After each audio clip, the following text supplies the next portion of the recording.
खबर बांग्लादेश से है। बांग्लादेश में हिंदुओं पर हिंसा जारी है। चटगांव जिले में हिंदू परिवारों के घर को फिर जलाया गया। आग लगाने से पहले बाहर से दरवाजे बंद कर दिए गए। परिवारों के घरों में आग लगा दी गई। दीवार तोड़कर लोगों ने जान बचाई। आग में पासपोर्ट और घर का सामान जलकर राख हो गया है। तो चटगांव में एक बार फिर से हिंदुओं पर अत्याचार की ये तस्वीर सामने आ रही है। अत्याचार लगातार बढ़ते हुए इस वक्त बांग्लादेश में नजर आ रहे हैं। हालांकि देखिए, जिस तरीके से अब विश्व भर में अब बांग्लादेश में जो स्थिति बनी हुई है और जो वहां पर हालात बने हुए हैं, दुनिया भर में इसकी निंदा हो रही है, लेकिन इसके बावजूद भी वहां पर कोई कंट्रोल इन कट्टरपंथियों पर होता हुआ नजर नहीं आ रहा है। हैरानी की बात यह है कि विरोध के बावजूद भी वहां पर चटगांव में हिंदुओं के घरों को जला दिया गया है और इस तरीके से वहां पर स्थिति कर दी गई। आप सोचिए कि परिवारों को पहले घर के अंदर बंद कर दिया गया, उसके बाद घर में आग लगा दी गई। हालांकि परिवार वालों ने दीवार तोड़कर अपनी वहां से जान बचाई है, लेकिन इस आग में सब कुछ जलकर उन परिवार वालों का राख हो गया है। डरे हुए हिंदू इस वक्त वहां पर नजर आ रहे हैं और ये कह रहे हैं कि जिस तरीके से स्थिति और हालात वहां पर बने हुए हैं, उन्हें समझ नहीं आ रहा कि कल उनके साथ आखिर क्या हो जाए। तो बांग्लादेश में जो हिंसा भड़की थी उस्मान हादी की मौत के बाद से, वो थमने का नाम नहीं ले रही है और अब निशाने पर इन कट्टरपंथियों के हिंदू हैं। हिंदुओं को अब टारगेट किया जा रहा है। पहले हिंदू युवक की हत्या कर दी जाती है और इसके बाद हिंदुओं पर, अल्पसंख्यक हिंदुओं पर लगातार वहां पर बर्बरता की सारी हदें पार होती हुई नजर आ रही है। और ऐसे में सवाल ये कि आखिर बांग्लादेश में हो क्या रहा है। आखिर बांग्लादेश में जो ये कट्टरपंथी जमात है, वो आखिर किसके इशारे पर ये स्थिति वहां पर बनाए हुए हैं, इसके पीछे आखिर कौन है और आखिर हिंदुओं को निशाने पर क्यों लिया जा रहा है। क्योंकि चटगांव से जो तस्वीर सामने आई है, उसने एक बार फिर से परेशान कर दिया है। क्योंकि हिंदू परिवारों को पहले घर में बंद कर दिया गया और घर को ही आग के हवाले किया गया है। अब सोचिए कि उन परिवारों का क्या हाल उस वक्त हुआ होगा। हालांकि परिवार वालों ने दीवार तोड़कर अपनी जान बचाई, लेकिन आपको ये बता दें कि सब कुछ उनका जलकर इस आग में तबाह हो चुका है। अब हिंदू वहां पर डरे हुए हैं। अल्पसंख्यक हिंदुओं के साथ बढ़ते अत्याचार को लेकर सवाल भी उठ रहे हैं कि आखिर ये क्रूरता क्यों, आखिर ये बर्बरता क्यों, आखिर कट्टरता की सारी हदें पार क्यों हो रही है। और सवाल ये भी, आखिर यूनुस सरकार कोई लगाम क्यों नहीं लगा पा रही, आखिर हाथ पर हाथ धरी क्यों बैठी हुई है। रैनिक दत्ता हमारे साथ जुड़ चुके हैं। रैनिक, एक बार फिर से देखिए, चटगांव से जो तस्वीर सामने आई है, हिंदू परिवारों के साथ जो अत्याचार हुआ है, क्या अपडेट है वहां से अभी?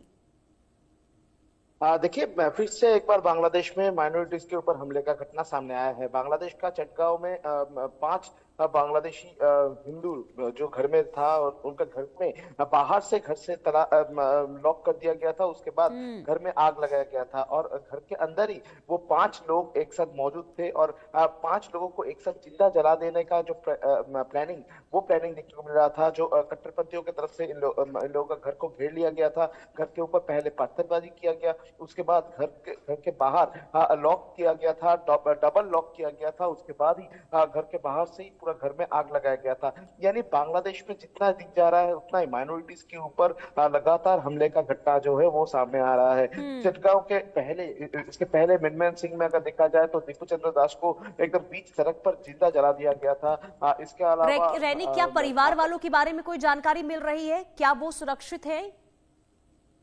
एकदम ही देखिए, घर में जो लोग थे वो लोग दीवार तोड़कर वो लोग बाहर आए थे। बाहर आकर वो लोग उधर से भाग गए थे और इसी वजह से वो लोग अभी सुरक्षित थे। जैसे कि सूत्रों के हवाले से खबर मिल रहा है कि 5 लोग ही सुरक्षित थे। उनका दरवाजा बाहर से बंद किया गया था, बाहर से लॉक कर दिया गया था और इसी वजह से उनको पीछे वाला दीवार तोड़कर घर से बाहर आना पड़ा था और 5 लोग अभी सुरक्षित है। मगर ये पूरा घटना के साथ कौन लोग शामिल है वो अभी तक आइडेंटिफाई नहीं हो पाया है। पुलिस की तरफ से इन्वेस्टिगेशन किया जा रहा है।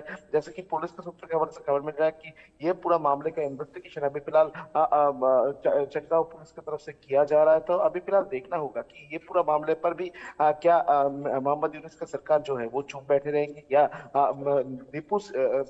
दीपू का जो हत्याकांड हुआ था उस कांड में जिस तरीके से एक्शन लिया गया था, 10 लोगों को गिरफ्तार किया गया था, और क्या इस मामले पर भी उसी तरीके का कोई गिरफ्तारी होगा। यानी फिर से बांग्लादेश का ये जो परिस्थिति ये परिस्थिति कब सही होगा? बांग्लादेश का ये परिस्थिति को लेकर जब बार बार से जो सवाल पैदा हो रहा है, ये सवाल कब बंद होगा?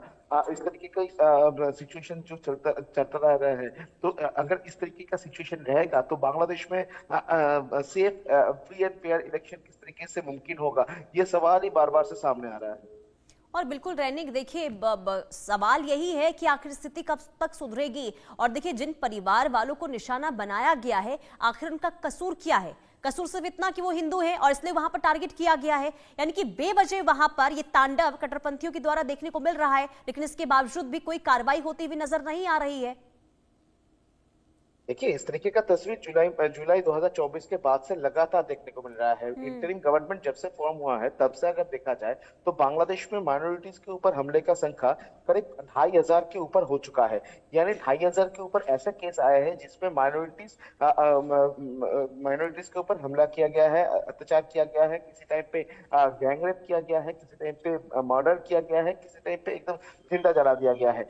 ऐसा केस करीब 2500 से 3000 के ऊपर ऐसा केस हो सकता है। मगर अभी भी बांग्लादेश में इतना दिन हो चुका है इंटरिम गवर्नमेंट फॉर्म होने के बाद, जब इंटरिम गवर्नमेंट का चीफ एडवाइजर मोहम्मद जिस जगह में कहा जा रहा है कि बांग्लादेश में जो माइनॉरिटीज है वो सुरक्षित रहेंगे, उनका सुरक्षा का इंतजाम करना पुलिस का मैटर है, वो पुलिस सुरक्षा देंगे, पुलिस की तरफ से पोस्टिंग इंक्रीज किया जाएगा। इस तरीके का बयान जब एक तरफ दिया जा रहा है, दूसरी तरफ देखा जा रहा है कि दीपू चंद्र दास के जैसे लोगों को हत्या किया जाता है।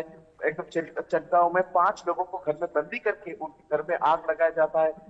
रास्ते में हाथ में करवा पहनने के लिए रिक्शा चालक को पीटा जाता है। बीच सड़क पर पुलिस के सामने उनको कुल मिलाकर पीटा देखिए जाता है। रैनिक,